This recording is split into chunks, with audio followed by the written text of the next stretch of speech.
It's been 14 years since Kyron vanished, and one thing that's been missing with Kyron is justice. For the last 10 years, Desiree Young has wondered in anguish what happened to her little boy. Kyron's parents pleaded with Terri to tell police what she knows. I want her to know that we're done waiting, that this is not a joke. This is Kyron's life that we're talking about. Search crews comb the area around Skyline Elementary looking for Kyron Horman. And still, no sign. I would give anything to go back in time and pull him out of that moment, protect him, and be there. And I can't undo that. And I can't undo that. Undo that. Undo that. Chapter 1, Innocence Lost. Tell me a little bit about Kyron. Kyron is a very shy, super funny, very compassionate and loving child. Kyron is super intelligent. You don't realize he's in a room and he's paying attention and taking it all in. And then he'll pop off with some really complicated word and you just are like, where in the world did you get that? And, oh, he picked it up from someone, somewhere, you know, and he just is that kid that you love being around. I have an older son, and those two would feed off of each other, and it's just hilarious to watch them because Quinn would just look at him with this face, all super serious. And then Kyron would start cracking up and they would just go with it, you know? And It was like a comedy act. And on the weekends, it was all about family time. Mm-hmm. We just would hang around the house, or he would ride his bike, and we'd go for walks around the neighborhood. We know all of our neighbors. We're super close with our neighbors. That's the people that we are. We look out for each other. We've always been that way. We have a tight group, a trusted group. Like, our life had structure and boundaries, and you just wouldn't expect this to happen. Mm-hmm. You just wouldn't ever expect it. Mm-hmm. It's hard for me to know that aspect of our lives and to know that he went missing. Skyline second grader Kyron Horman did not arrive home from school today. Kyron! Kyron!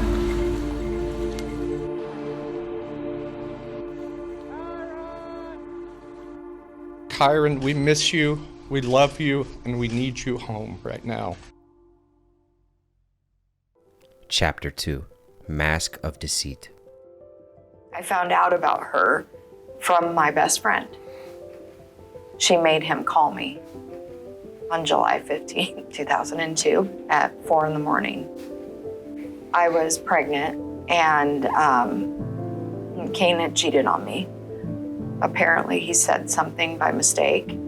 He was cheating on me for a while, that he cheated on me before, prior to that, that this person was a teacher that he knew of. She had red hair. And so I did something that I had never done in my life, and I spied on him. And I pulled out his briefcase and found a letter in her handwriting, and it was exactly how to screw me out of a divorce. And she said, "You will have lots of sex with me." That was how I realized that my life was not really what I thought. In January, after I had moved out, she was waiting around the corner with her stuff, and she moved in right away. The day that I figured out who she was, we get an invite in Quinn's backpack for a birthday party. And when I looked at it, I recognized the handwriting. I hadn't met Terri until Kyron was, I think it was 1. And I hear Quinn hop out of the car and say, "Hi, Terri." And that was when I realized she was walking up to us. That was the first time that I met her. I was careful. I didn't say a word to her. She offered her hand to me and I ignored her. So I was holding back a lot of anger over the years and all hurt that I had endured because I wanted to be a good person in front of my boys. We could stand next to each other at soccer events, track, cross country. We supported the boys. I have stood there and stuffed back all the feelings that I've ever had because it was important for my kids to learn from this that we were going to co-parent together, as painful as some of it was. You know, we went forward. Life happened. We were, I think, as successful as you can be in a co-parenting relationship. You know, we were always at sporting events all together. I drove for hours in the middle of the night to make sure that I was there for my boys. It was very challenging, but we made it work. I did have significant medical problems, and that was when I didn't have custody, although I had custody in the very beginning. But I can't control that, unfortunately. So that was where we were at, you know, in 2010. We were making it work. And Quinn was 15 when Kyron went missing. Chapter 3, The Vanishing. I was at home in Southern Oregon, actually going to work, but I did talk with Kyron. He was nervous, and I was just trying to reassure him. Kane told me he ended up not going to the science fair. He had a meeting, I guess. He had sent Terri with Kyron. Kyron normally rides the bus to school, but the presentation and the diorama was going to be exhibited to the entire school. Okay. So everybody's walking through the classrooms and looking at all of the exhibits. Okay. 7-year-old Kyron Horman disappeared from Skyline Elementary School. He was wearing a black CSI T-shirt, black cargo pants. Kyron was last seen by his stepmother, Terri Horman, who dropped him off at Skyline Elementary. No one has been charged in his disappearance. That night when they interviewed us, they came to me and Tony in the house, and I believe that they were working through ruling us out. They had to alibi us, had to get our information, all of that.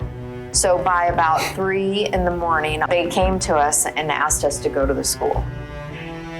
And I thought, oh, they must have cleared us, right? I remember it was one of the most difficult situations because I started to walk into the school and I saw all the exhibits in the hallway still. And I thought I was gonna throw up and I couldn't walk. And thank God Tony was holding me up. It was one of the moments where I realized, oh my God, this is happening. And then I looked up and I saw Ben Kiefer, the principal, coming toward us. I don't recall what Ben said to me. I just know that he came up to me and offered his hand, and there was a team of law enforcement there.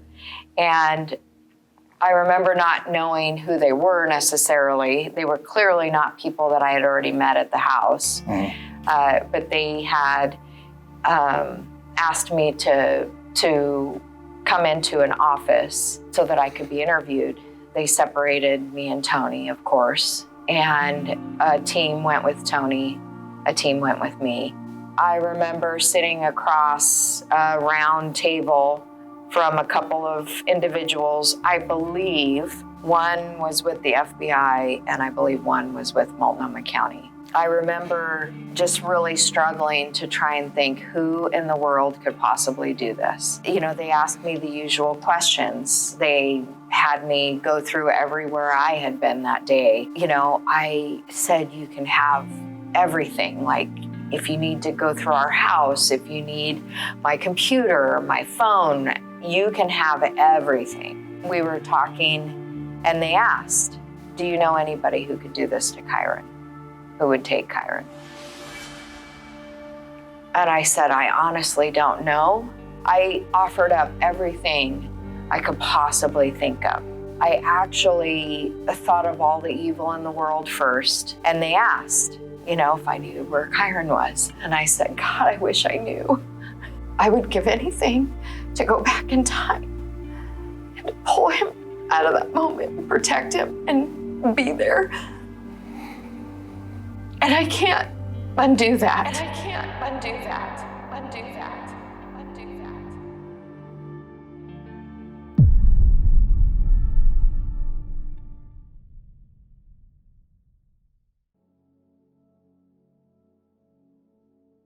Chapter 4, Searching.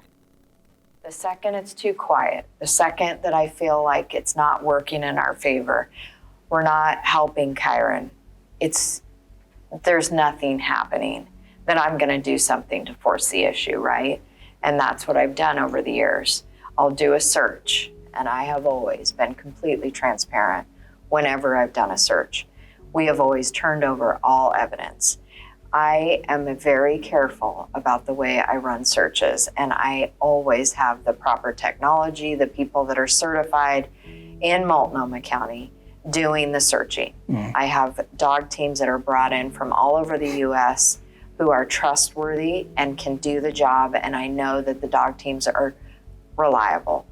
I don't ever run it half-assed. I would never do that. I would never want to compromise Kyron's case. I have done a search every year with the exception of the last couple, and it's been a long journey. I have, over the years, helped families of missing children. I've been a resource for parents when their child goes missing and in those first moments.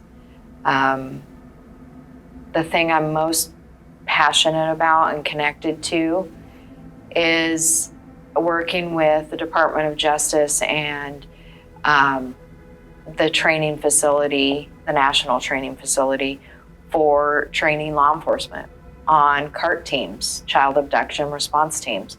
I speak to law enforcement about the family perspective, the best practices, the protocols we need to follow in cases like this. I feel like I make more of an impact when I can make that change in how we help the families, how we investigate these cases, how do we do it right, how do we improve on what we've done wrong. But I think that I have that impact and I can make change. I can hopefully be heard in a different way. I think it's really, really important to improve on everything that we do, or we're not going to ever bring our kids home. Chapter 5, Shadows of Discord. And from what I understand, their house was very divided at the time when Kyron went missing. Kyron was struggling. He didn't want to go back. He would cry and cry and cry and didn't want me to take him back. We realized that he was wetting the bed. I didn't know why that was. He couldn't articulate what the problem was to me, but there was problems, clearly. And it finally came to a head where I wasn't gonna take him back. I couldn't do it, and I want to protect my child. There's clearly something going on. And I called Kane and I told him I wasn't bringing him home. And Kane said, yes, you are. That this is not an option. And I said, I'm taking custody back. He said, it's not an option. And he said, you will bring him home. And I said, I'm not telling him that anymore. This has been going for far too long. There's clearly something happening. And I gave the phone to Kyron, and I normally do not act that way, but I did not want to be that person. Yeah. So he had to be the bad guy and tell Kyron that he had to come home. And Terri was calling me sometimes in the middle of the night in that year. She wanted me to take Kyron. She asked me on several occasions. One day I was running errands and she called and I could hear Kyron in the background crying. And I said, what's going on? She said, I want you to come and get him. Okay, I'm getting in the car. I'm coming. And I get in the car and I'm calling Kane at the same time. Said, something's going on. I'm going to get Kyron. No, you're not. That's not an option. And I'll be honest, Kane probably didn't handle it the right way. Kyron was clearly having issues, and then he was ignoring all of it.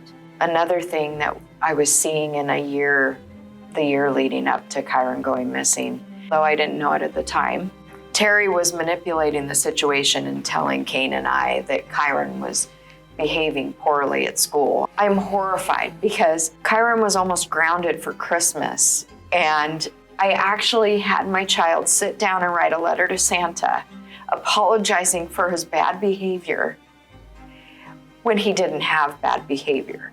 I know Terri. I know how evil she is. Chapter 6, Truth Unveiled. Terri ended up taking Kane's truck that day. She needed it so that she could pick up the science fair exhibit after it was done. That's unusual. The science fair exhibits were supposed to remain up until Monday. She arrived around 8:15. Miss Porter arrived around 8:25. So there was a period of time where Terri and Kyron were in the school without other parents, but there was administrative support staff already there, and that's how we know when she got there. Terri proceeded to take Kyron around to the classrooms. She went to 3 classrooms with Kyron. We know that she walked up through the east end stairwell. The story that Terri tells coming up that stairwell is that she walked him up to the main hallway, didn't walk him all the way to Miss Porter's class at the very end of that hallway, that she waved to him from the top of those stairs. It's significant because if she was standing at the top of those stairs, there's no way she would even be able to see Kyron. She would see a wall. Yeah. The other caveat is the picture. So the real timeline that we know, absolutely, witnessed by everybody on GPS with the camera, is that she came up that stairwell, walked Kyron all the way to Miss Porter's classroom, took pictures of him and his 2 friends in front of the diorama, time-stamped, 8:45, right before she walks out the side doors with Kyron. That also is witnessed by Kyron's bus driver. She happened to be sitting in her bus and saw Terri and Kyron come out of the school with Kiara. And his other friend and grandma and sister are outside the school and see Kyron leaving with Terri. So we know that Terri went from the school, and we know that she went to 2 Fred Meyers. She claims that she was there to buy cold medicine for Kiara, supposedly. Well, that's the funny thing is Kiara was not sick at the time that Kyron went missing. She was sick a couple weeks earlier. She had actually taken antibiotics and by that point was fine. She claimed that the first Fred Meyer didn't have it and that she went to the second Fred Meyer. So she's seen pulling into the second Fred Meyer, pulling into the parking lot. She's on video surveillance. Kyron is nowhere to be seen in the video surveillance, although Kyron is the type of child, if you told him to stay in the car, he would absolutely listen to you. From that moment, Terri is missing, although seen by witnesses in various side roads off of the Skyline area. She's seen pulled over on the side of the road. Her phone is out of signal for a significant period of time. Her phone pings at 11 a.m., driving down Highway 30. She's seen checking Kiara in there at the gym. She was seen walking around, talking to people she did not know significantly, but showing them the photo of Kyron. She had injured her leg, And the person noted that Terri indicated it was because she dropped a weight on her leg, down her shin. But the person said it was not that kind of injury. It was like she scraped it on something uneven and jagged. And it was odd because she did not work out, not once. How long was she at the gym?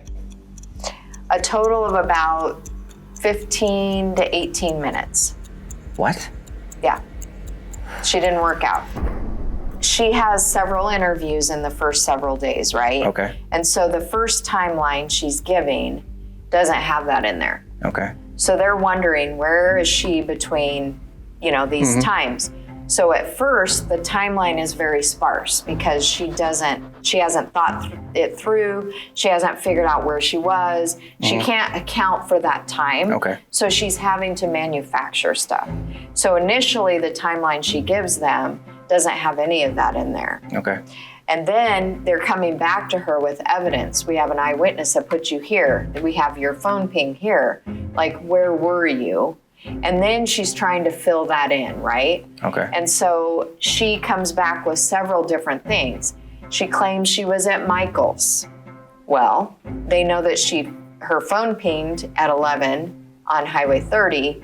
You couldn't have been at Michael's. Not only that, but there's no video surveillance of you at Michael's. Not only that, but the staff there claims to never have seen you at Michael's. And then she changes her version again. And I believe it was Monday. I'm in the house and she was on her computer and I asked her what she was doing. And she's like, she was defensive and didn't want me looking at her computer. And she's like, you just need to mind your own business. And I said, okay. I just was asking what you were doing.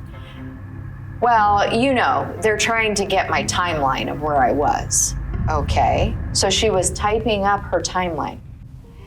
I can tell you to this day, 13 years later, every single place I went to that day, and I know because that was the day the world came out from under me. I know what I ate for goddamn lunch. I can tell you everything I did that day. And she can't figure out where she was or what she did. It took me a while before I offered Terri up. It was awkward. The more time that went on, the more my feelings couldn't be concealed.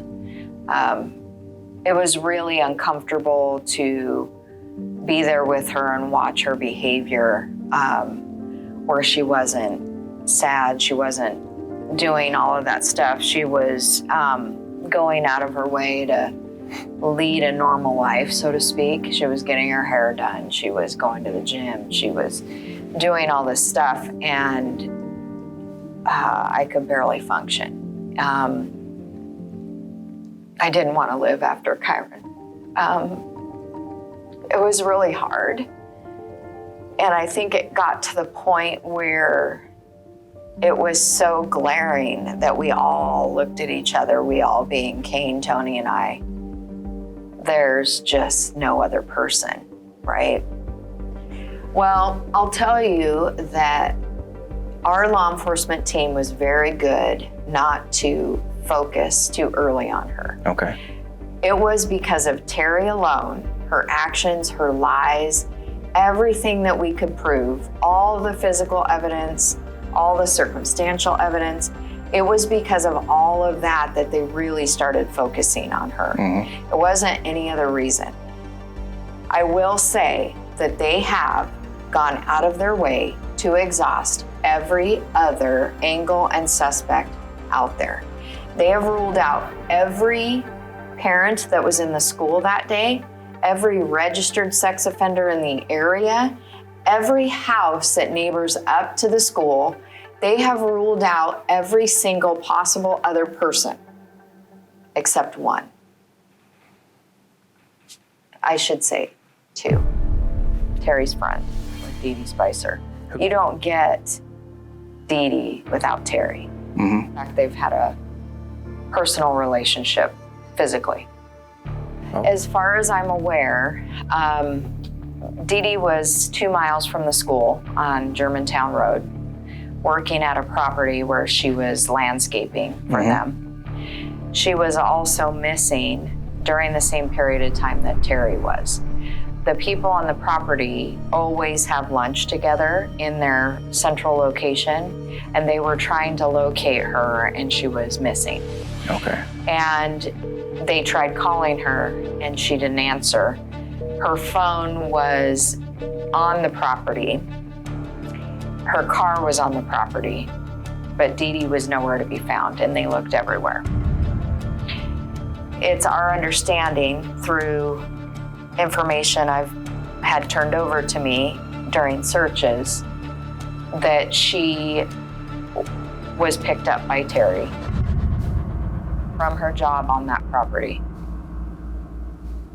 In the DA's office, they believed at the time that they could get her to flip on Terri. Several weeks later, they made an agreement with Dee Dee Spicer for immunity. Here's the problem with that.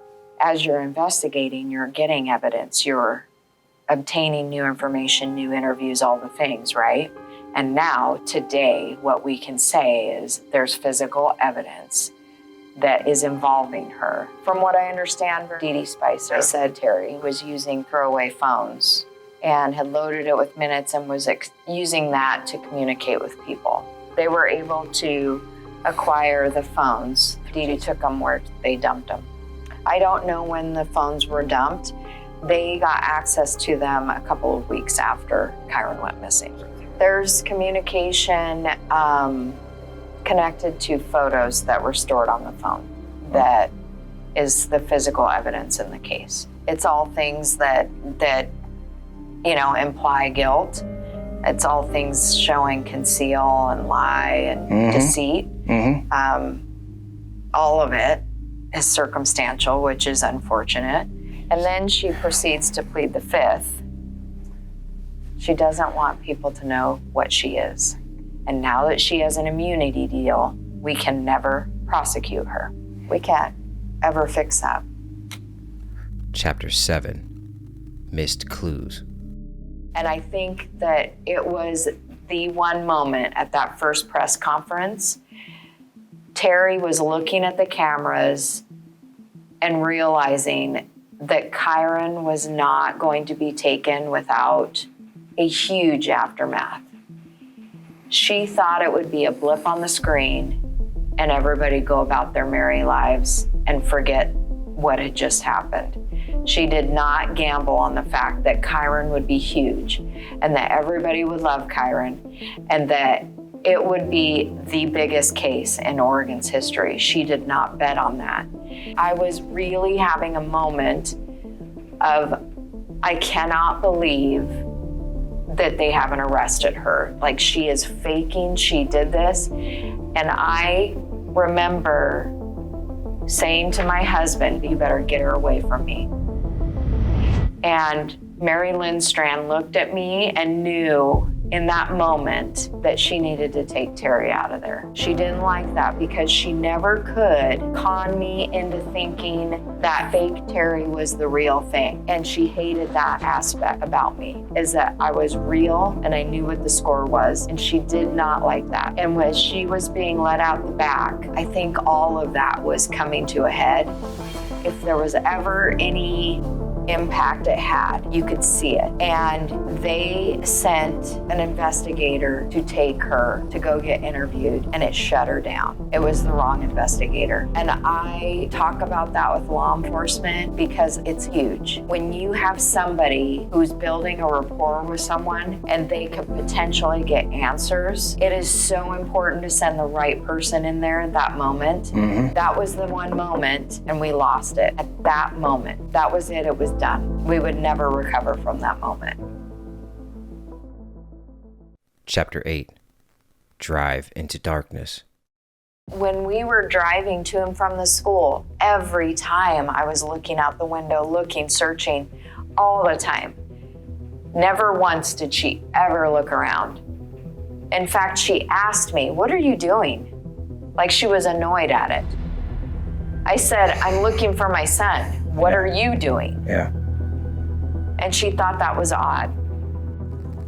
Chapter 9, broken facade. When Terri came in from failing one of the polygraphs, she was visibly shaken by it, and she was scrambling to try and justify herself. She's bothered by it. Not the same way I think that normal people would be, just like in a frenzy. And she's walking around the living room, and she walks over to me, and I'm sitting in a recliner, leans over the arm at me and says, "I want you to know I loved your son." And I heard it, and I looked at her and I said, "What did you say?" "I loved your son. I love my son. I love my son still. I will never stop loving my son." You said past tense, and yes. I stood up and looked at my mom, and I was in like a moment of rage. Someone has to get me, I'm gonna kill her. I had to walk out of the house. I couldn't handle it. I was at my limit. And Tony looked at me from outside and knew something was wrong. And he came up to me and I said, "She said she loved my son." Past tense. She said loved, not love. She did something to him. And I hadn't slept in days. Tony thought I was being emotional. I said, "Ask my mom. She said that. That was her words. I'm not being emotional. I'm telling you, it's a fact." It got even more uncomfortable. She failed the second polygraph. A second? Yes. With the FBI? Yes. And they were able to get to another version of her timeline through that polygraph, right? And so as a result, we were concerned at that point. Tony said to me, "They're not clearing her off their list. There's something wrong." Yeah. And so we all went into Kyron's bedroom, away from my parents, my son, and we went in there to talk. And Kane, Tony, and I confronted her. And I said to her, trying to appeal to her motherly instinct if she had one, think about it if it was Kiara. If it was Kiara and I was the last person with her, would you not want me to do everything humanly possible to clear myself? Would you not want me to take 5,000 polygraphs if I had to? If you have to take 11 polygraphs and it's uncomfortable, you do it, because we have to find Kyron. We hit her hard. We've all taken polygraphs. It's uncomfortable. That's all she vented about, how uncomfortable and awkward it was. They're mean to me. Absolutely, it's uncomfortable. I was scared to death that they wouldn't believe me, that I had nothing to do with it. But I passed because I didn't have anything to do with it. Because I have no guilty conscience. I love my son. She can't get cleared. She can't pass a polygraph because she's lying, she's deceiving, and she absolutely knew where Kyron was. And that's the question she failed. Where is Kyron? Did you have any involvement? Were you with Kyron after 8:45? And she failed those questions? Yes. And when they asked her to do a third, she walked out of the polygraph, got up and walked out, wouldn't finish it.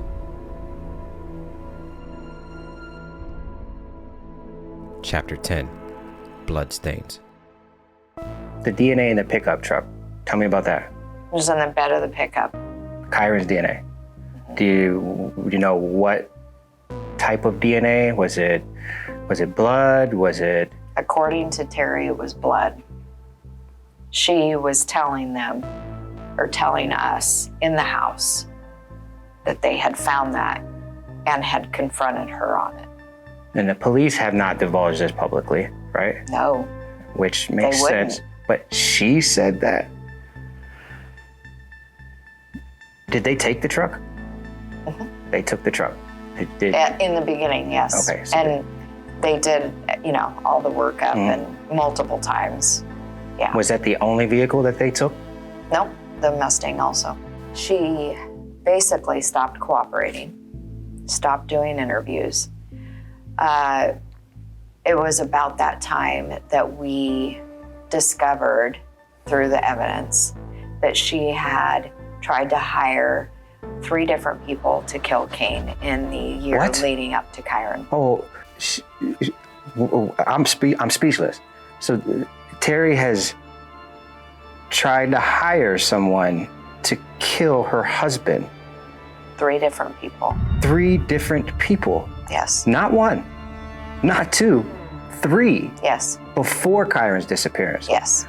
It was a week prior to Kyron going missing, where she had reached out to the 3rd person. It was a landscaper. She reached out to him in a final attempt to see if he would do it for her. Just 2 weeks later, Kyron's father moves out of the home he shared with Terri Horman, taking his 1-year-old daughter with him. Days later, Coin6 confirms that Terri is a suspect in a murder-for-hire plot. Deputies believe she tried to hire a landscaper to kill her husband. You could see it in the team. They were ready to go in and arrest her. They were.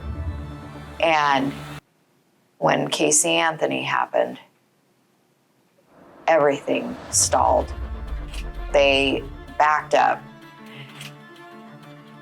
The challenge with the Casey Anthony case was because they charged her before they had Kaylee. Mm-hmm.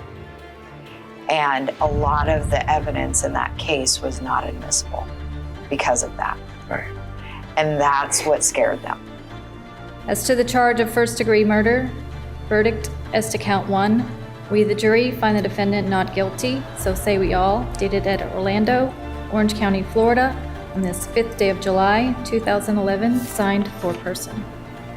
As to the charge of aggravated child abuse, verdict as to count 2, we, the jury, find the defendant not guilty, so say we all, dated at Orlando, Orange County, Florida, this 5th day of July, 2011, signed foreperson.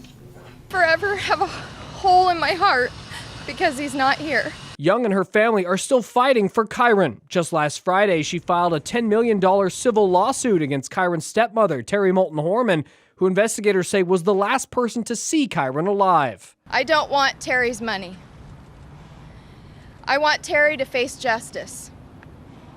She hasn't yet taken responsibility. The lawsuit would allow Young's lawyer, Eldon Rosenthal, to subpoena witnesses, acquire documents and evidence, and peel away the mystery of what happened to Kyron. Through this process, I hope to compel her to accept responsibility for what she's done. Chapter 11, Legal Crossroads. The civil case really was, I was watching a TV show where a case had used that as a tool and had actually been able to prosecute someone based on the evidence that came from interviewing the suspect. Mm-hmm. In that case. Because in a civil case, you go through it all again. You have depositions. Do discovery, you do depositions, and that deposition had brought up the inconsistencies, the lies, the provable lies, and had painted him into a corner where there was just no way around it. He murdered this girl. It was at that moment when Tony and I were watching that show that we were looking at each other going, is that a possibility for us? And that's when we started looking into it as an option. And yes, it absolutely was a possibility. Mm-hmm. I had, of course, many meetings leading up to announcing it.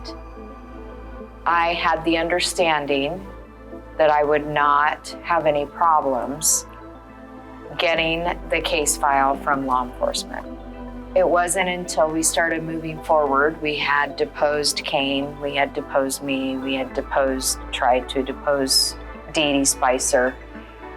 We had started moving down that path where, okay, we're doing this, right? And the DA's office wouldn't give me the case file. I had to make a decision, and it wasn't just about Kyron. It was about every family of every missing child that comes after me. It would have changed the way that law enforcement would have communicated or divulged anything in a missing child case for everyone that came after me. I didn't want to do that and make it so that the family couldn't have answers or information about their child. I absolutely would have won if I pushed it in court. I could have gotten the file. I didn't want that on my heart, and I didn't want that to be Kyron's legacy, so I reluctantly had to dismiss the civil case. I don't know that we would have been successful in what I wanted. I wanted answers. I wanted Kyron. But tell me where Kyron is and give me answers. It's gonna take someone who has the balls to go up against her. Because I truly believe in my heart that we will get a conviction. We have several 100,000 Kyron supporters who follow us every day, and they want justice for Kyron. They want someone to act. It just takes the right person with the guts to say, okay, if we're not ready right this second, fine, let's get ready. Let's convene a task force. Let's get all this stuff together. Get it organized. Let's get ready for prosecution. I don't know if we will be able to find Kyron. I don't know that she'll ever be truthful and reveal what she did. I don't know those things. But what I do know is that she did this, and that, okay, fine, what do we do about it? Do we let her just go off into the sunset? Do it to somebody else? She will absolutely slip up. She is a creature of habit. She has been perpetuating the same pattern after Kyron went missing. She keeps doing all the same things. She will not change. So do we allow that to happen and then her take someone else's child? No. No. I say we go get her. It's gonna happen. And at this point, I don't care if she goes to prison. I want my son home. No matter what the outcome was. I just want answers. Want answers. I want to be able to put this in a place where we're not still on that roller coaster. We're not still looking at every child in the grocery store that looks like it could be Kyron. We're not still looking for him. I want Kyron home. I want to be able to hug him again. I want 5 more minutes with him. But if that wasn't what she did that day, then okay. I am a reasonable person. I get it. But I want to be able to put him to rest. If that's what she did. Chapter 12. Family Fractured. When he found out about the murder for hire plot a month after Kyron went missing, he took Kiara out of the house and filed a restraining order. And that was when he filed for divorce. It actually took, I believe, 2 years for it to be final because he had written into the paperwork and stuff that she had to be compelled to speak. And she could not get visitation without adhering to some of these stipulations. She refused to do any of that.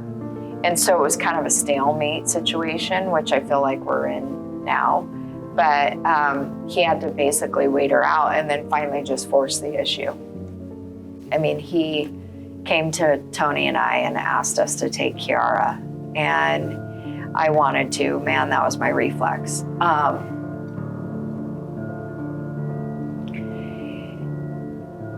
But I told him that he needed to get to know his daughter, and he didn't need another woman coming in and saving him from this. Yeah.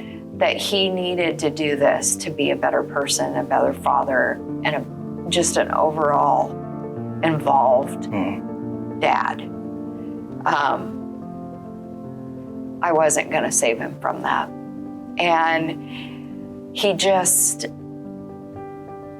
keeps having these people that come in and help him. Yeah. You know. Well, and I told him above all, Yeah. he needed to protect Kiara. Yeah.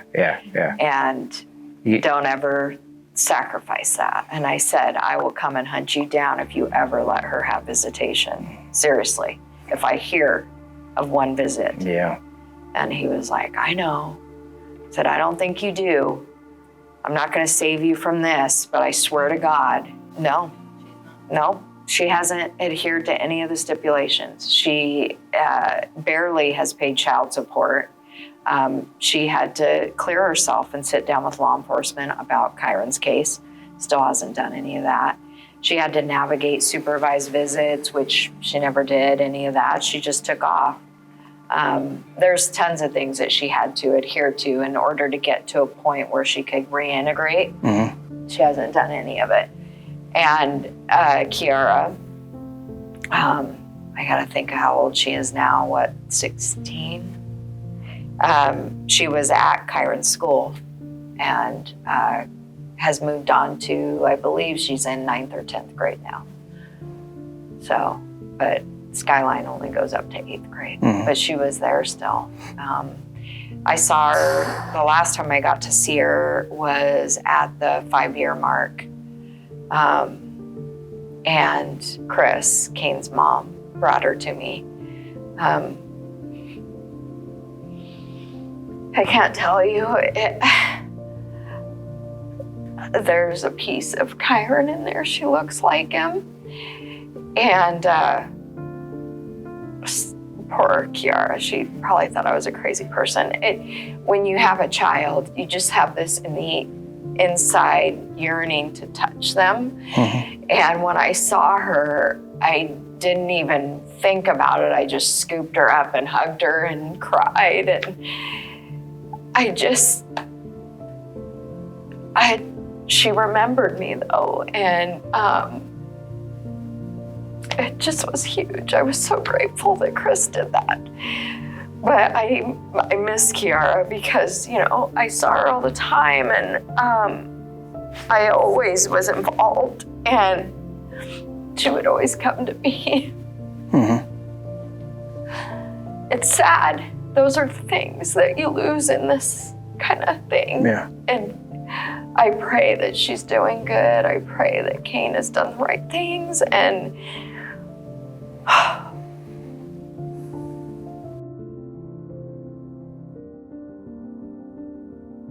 Chapter 13. Echoes of Silence. Well, and honestly, we have far more evidence now today than we did back then. Yes. And that's the next thing I was getting to. We have a grand jury that was convened early on, within a couple of months. Yeah. Had we had everything that was known today in that grand jury, what would have been the outcome? I believe we would have indicted. Has a grand jury been convened since?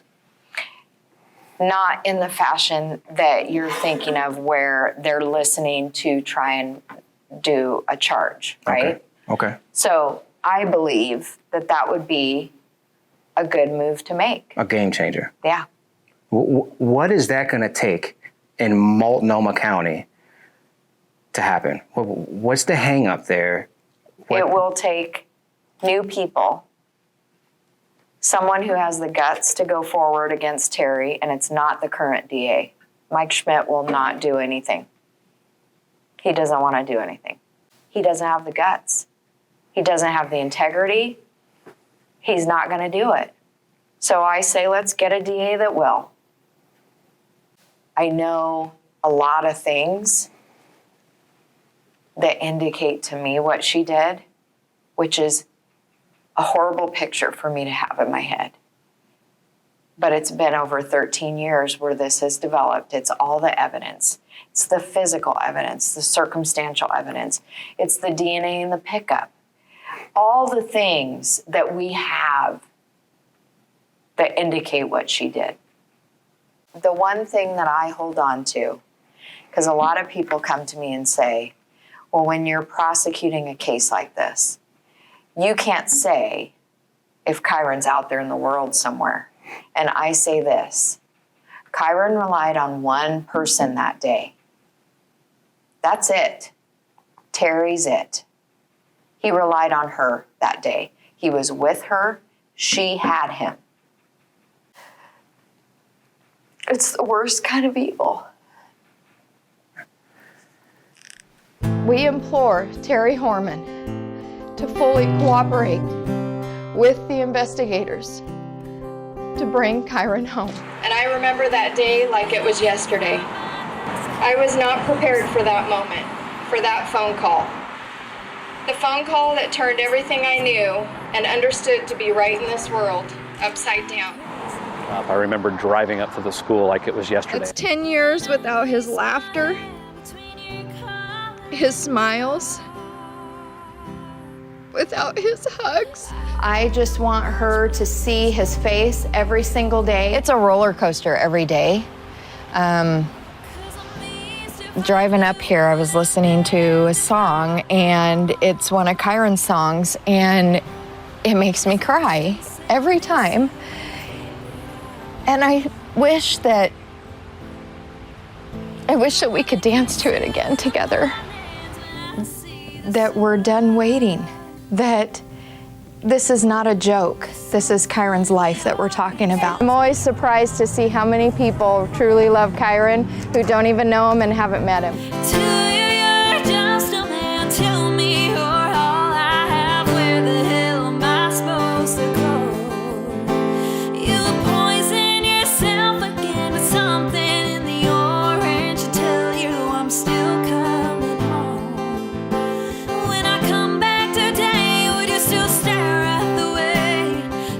I don't care how big he is, I'm gonna pick him up. I might squeeze him a little too tight. 12 years to not have your son, who is a piece of you. It's hard to function every day. Those are the things that make it so hard. Life keeps going, and I'm stuck at June 4th, 2010. I haven't moved past that. Kyron's still 7 to me.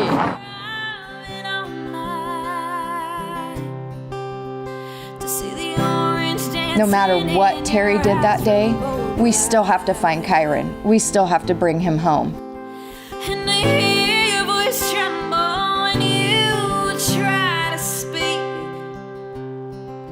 Take me back to this dance and this what used to creep.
I'm turning these